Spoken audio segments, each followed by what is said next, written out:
There's been a presentation, just to give you a slide of the 3 minutes to go. So I'll leave it with you. Good morning. I'd like to begin by acknowledging and thanking our host, the Cherokee Nation, and also the conference organizers. Now, I actually have co-presenters who haven't arrived, so I just need some looking for them. Hopefully they'll come.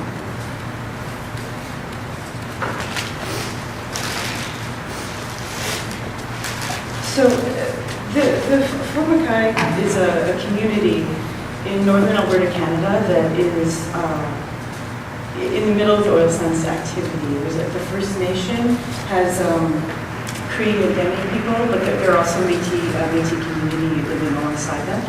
And they're the most surrounded by oil sands activities. We hear about other First Nations sometimes in the news in the region, but these are the people that are actually right in the middle of it.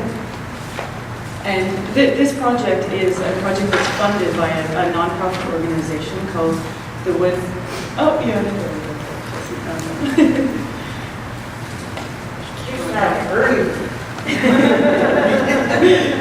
So I'm actually going to try to finish my presentation a little early so that we have time for extra questions for our elders from Fort McKay, Clara and Andrew.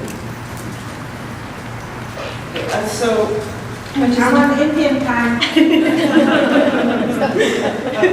I'm glad you made it. So, the Wood Buffalo Environmental Association is a nonprofit organization in the region that monitors the air quality. And Fort McKay was one of the early partners, founding partners of the organization. So there are many groups that have voting power, so companies, government, First Nations. So, and so this project came from Fort McKay's concerns about contamination, potential contamination of their wild food supply, but in particular berries.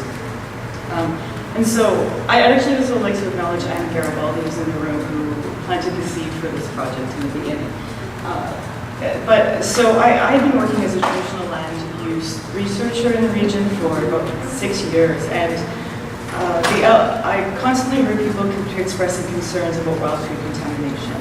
But often when organizations or as a part of the environmental impact assessment process, government organizations were looking at contamination, they were simply just saying, testing for contaminants and saying that the contaminants were negligible. But meanwhile, the communities were saying that they had concerns about the food, they had more subtle indicators for contaminants. And so there was, it became this relationship of lack of trust and misunderstanding. And so that actually inspired me to go back to do my doctoral research at McGill. So my doctoral research relates to this project, or this project sort of feeds into it, but I'm more generally looking at 3% perspectives of wild food contamination in the oil sands region. And so I'm looking at more subtle indicators, just knowledge about what people are seeing about changes in the land, but also the spiritual and symbolic forms of contamination that we're seeing.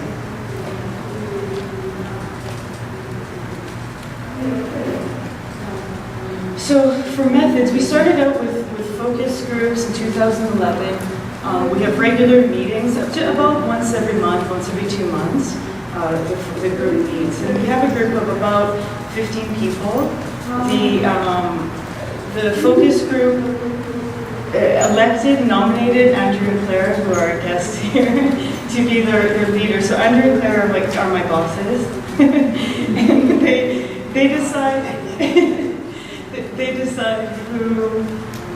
which berry patches we're going to, timing, sort of our research motivations, and so what we've done over time is well, we started with the focus groups, but then started to just provide transportation and lunches and regular days, and went to berry patches that the group decided that they wanted to investigate. Now, several berry patches in the area have been disturbed.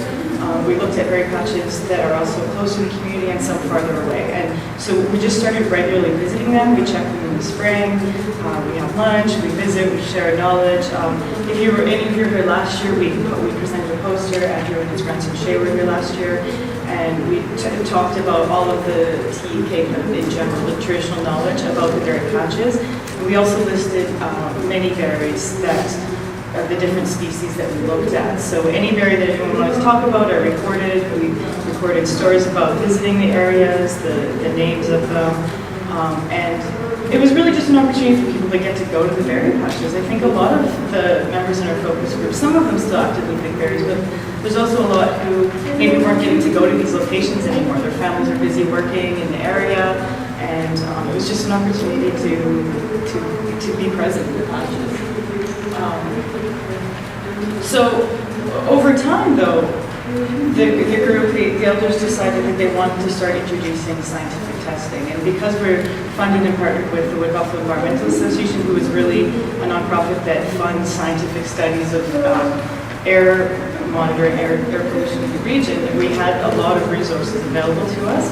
I really wanted to ease into it. I was very leery about just going out and using science because I didn't want the project to become something where we were looking at the traditional knowledge of what the elders knew about the area and then proving or disproving the science. And I was particularly nervous, and I am with my PhD student, or my PhD research as well, I'm particularly nervous about using science that shows that patches that elders say that they're concerned about they're not using because they're contaminated, that then if the science shows that the berries are okay to eat, then that information would be used by companies or government to sort of disprove or what the elders are saying. These are the two berries that we particularly looked at with the scientific sampling, and I just noticed last night that I got the Latin names mixed up on the backwards. And I just think it was worth rushing around trying to resubmit the presentation, but so it's cranberries and blueberries is what we focused on in the patches for the sampling. This is just a map. It's really focused. You can't really tell where it is in Canada, but it's just a sort of general map of the main berry sites that we visit sometimes almost every month. Our schedule is based really on when the berries are flowering, and then when we can pick them and check them. And so at the end of the summer, we spend more time in the bush just picking berries because that's when they're ripe and available. And that actually coincides with the beginning of my school year, so it's kind of funny. I show up late to my doctoral classes every year because we're in the bush picking berries. It seems to be okay in anthropology. But you notice that you can see the sort of along this yellow line, which is the highway, and also the Athabasca River is running there, and you can see that you can see the mines. So we've got some patches that are really close to open pit mines, and then I'd just like to point out the area that's on your left. It's Moose Lake. We'll talk about that region a lot because it's the area that the elders still consider to be clean. So for the passive air monitoring, or for the pollutant monitoring, what we did is we set up passive air monitors in each of the berry patches, and we also send berries for sampling, like the actual physical berries. So we've left those up, and what we're trying to do, this was just our first year, these are our first year of results, but what we're trying to do is we have technicians that are helping us, and Shay, who is Andrea and Claire's grandson, so we've used learning to actually learn to change out the filters, because the problem is that we need to be able to go on a very regular interval and change out the filters and get our observations, our scientific observations, so we're really working to do that. So this year's results, we weren't always there exactly 1 month apart. It's tricky when we were trying to get an entire group of people in the summertime to locations on a regular basis. But we looked at sulfur dioxide, which comes from the upgrading of the bitumen, the oil sands, nitrogen dioxide, which comes from fossil fuel combustion and stacks, ozone, nitric acid, ammonia, and volatile organic compounds. You can see sort of all the different sources of these pollutants. And that's one of our group members, Joe Granjam, learning to change the filters. So the berry analysis, we picked berries and had coolers with us and shipped them off to the labs and looked at health promoting constituents, phenolic content, antioxidant capacity, and also elemental analysis. So I'm going to be really brief in general about the TEK results because Edgar Clare is here, so we'll give them time to speak to that. But as I mentioned, many berry patches have been lost to mining and industrial activities. So there's just lots that are no longer accessible. You know, some are physically gone, some they don't have access to because of mines, roads, and security fences. The only berry patch that the group trusts is the one farthest away from the industrial activity, which is at Moose Lake. Berries there are clean and can be eaten as medicine. And some of the indicators for contamination include plants can be dried up, but there's dust on the berries, and just no berries at all. There's just some of the group members who couldn't be with us today. So these are the results that we got back from the labs. And I just wanted to mention that, so every sort of step of this research project is monitored by the berry focus group. So when we make decisions about where we're going to go, what we're going to do, this is why we have regular meetings, everybody votes. So each year I produce a report that I present to the group, and then they approve it or make suggestions for changes. They also vote on whether or not we can come to the conference and to send people along. So they decide all of this. But okay, so it's the sulfur dioxide is 300 to 500 parts per billion, which is considered in the scientific world low, and it's lowest at Moose Lake. And I'll never forget when we were first bringing these results back to the leaders. Everyone was really happy to see that, the science, even though it's low, was still showing that there was a difference between Moose Lake and closer to the community. So there's nitrogen dioxide is 0.1 parts per billion to 4.6 parts per billion, but with the lowest being at Moose Lake, and some of the places that are closer to industrial areas actually show the same results as the air monitors at industrial sites.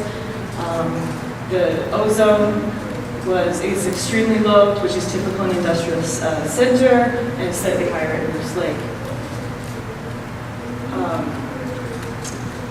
So again, nitric acid is low, ammonia is below detection, volatile organic compounds, which is important when we're talking about the oil industry, is highest right near the community and unmeasurable at Moose Lake.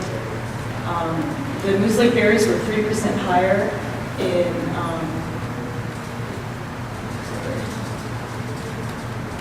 antioxidants. And something that was really interesting is that the berries at Schatz Island, which is an area right on the river, but in the industrial area, was really high in salt.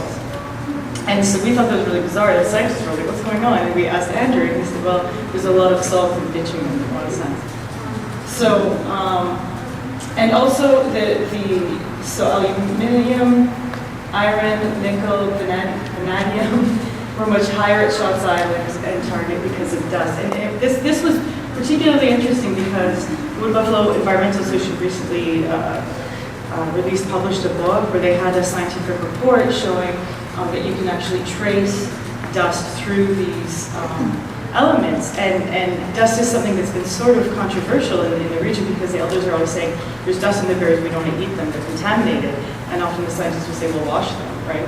But now we can actually sort of trace the movement of the dust. And this report is showing that it's actually one of the major concerns in this region in terms of contaminants is that the dust coming off of these massive industrial sites and blowing around is more of a concern than, say, the pollution coming out of the upgraded sites. This is just another update of results.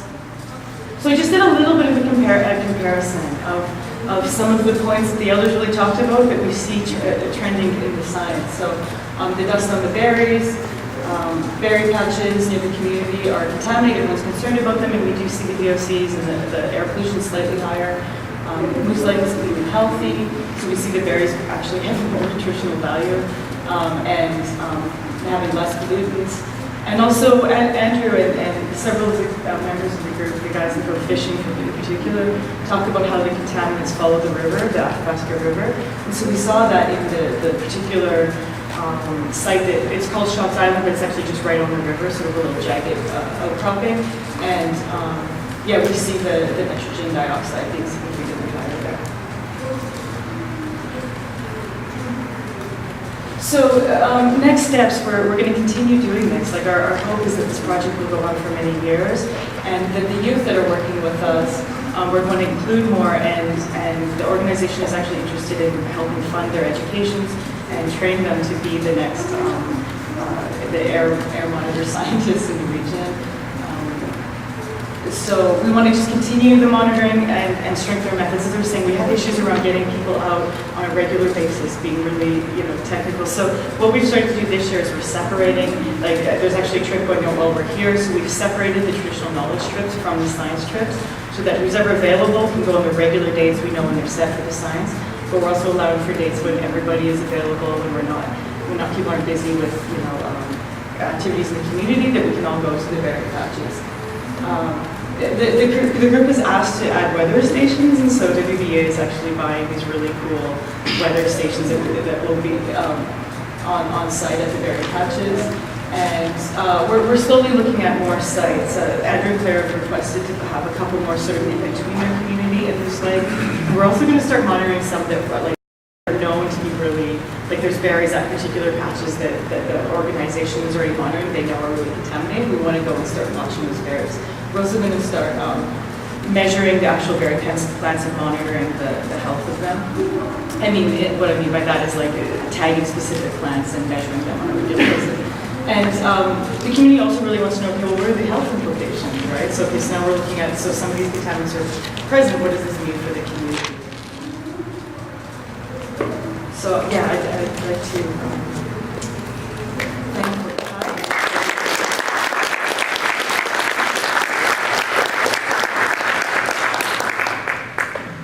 Are there any questions for me or Andrew and Clara?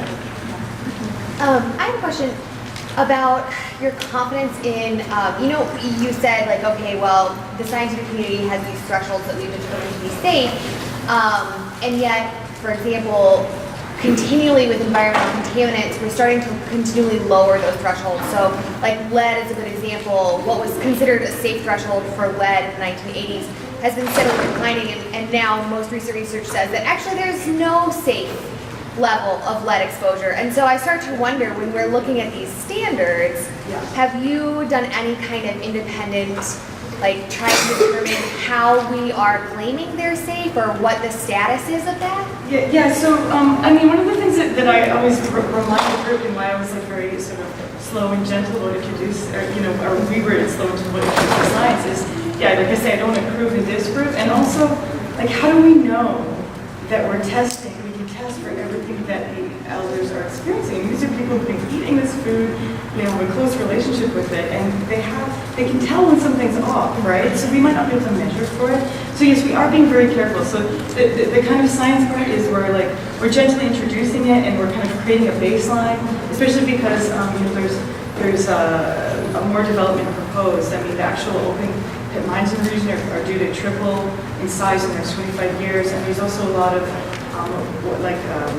other types of oil sands extraction methods that are coming closer to Moose Lake. And so one of these ideas is we're just gathering information at this point.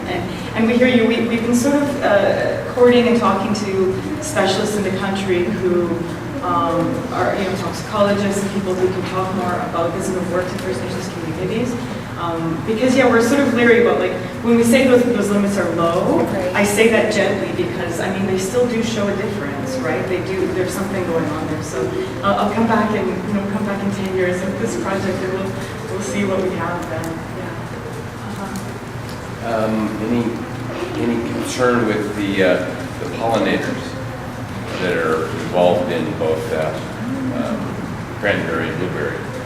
It's pretty direct to focus on human impacts, and yet the human impacts may be secondary in the loss of diversity in the populations of plants that are providing them with food to eat. Absolutely, we've talked about that a lot in introducing ways of monitoring it, but maybe I'll leave that. Would you guys like to say anything about the bees and the pollinators, and any concerns about changes in your region, in the berry patches? I know that it's come up. It's come up in our meetings that the elders talk about noticing that there are fewer bees and fewer pollinators, and it is something that we've got in our you know, sort Tip of the the voices as iceberg. well. Yeah, tip of the iceberg. You know, you lose the pollinators, you lose the berries. We actually really lucked out. The last couple of years that we've been doing this project, we've had the right amount of rain and good weather, and have had really good berry production. So that hasn't always been the case in the patches that we've been visiting. You know, so there's patches that we've been going to and harvesting from that the group has been saying there have been berries there for 10 years or good berries. So we need to, you know, get longer term. Well, the volatile organic compounds, for example, have a known impact on insect systems that is different than human, right? And so you're monitoring those, set up some sticky traps and count the number of bees that are present in the population to where they are. Not a big expense, easy to monitor. You know, every time you visit, you count the number and change the trap. Done.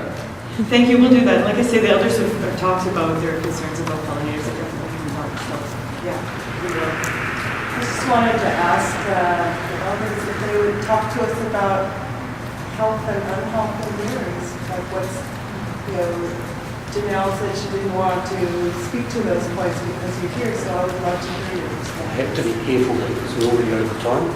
So is it possible to do that at the end of the next talk and we can have a carry on then if you like? Just that we've been told